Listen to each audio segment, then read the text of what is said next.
বাংলাদেশের উপকূলীয় অঞ্চল ও সমুদ্র বন্দরগুলোর উপর দিয়ে অতি ভারী বৃষ্টিসহ ঝড়ো হাওয়া বয়ে যেতে পারে বলে পূর্বাভাস দিয়েছে আবহাওয়া অধিদপ্তর।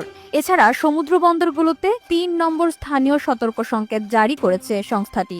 আজ শুক্রবার বিকেলে আবহাওয়াবিদ মোহাম্মদ শাহিনুল ইসলাম স্বাক্ষরিত এক সংবাদ বিজ্ঞপ্তিতে এ তথ্য জানানো হয়েছে। বিজ্ঞপ্তিতে বলা হয়, সক্রিয় মৌসুমী বায়ুর কারণে উত্তর বঙ্গোপসাগর এলাকায় বজ্র মেঘ তৈরি হচ্ছে এবং বায়ুচাপের তারতম্যের আধিক্য বিরাজ করছে। এর প্রভাবে উত্তর বঙ্গোপসাগর, বাংলাদেশের উপকূলীয় এলাকা এবং সমুদ্র বন্দরগুলোর উপর দিয়ে ভারী থেকে অতি ভারী বৃষ্টিসহ দমকা অথবা ঝড়ো হাওয়া বয়ে যেতে পারে। এতে আরো বলা হয়, চট্টগ্রাম, কক্সবাজার, মোংলা ও পায়রা সমুদ্র বন্দরকে ৩ নম্বর স্থানীয় সতর্ক সংকেত দেখিয়ে যেতে বলা হয়েছে। উত্তর বঙ্গোপসাগরে অবস্থানরত মাছ ধরার নৌকা ও ট্রলারগুলোকে পরবর্তী নির্দেশ না দেওয়া পর্যন্ত উপকূলের কাছাকাছি থেকে সাবধানে চলাচল করতে বলা হয়েছে।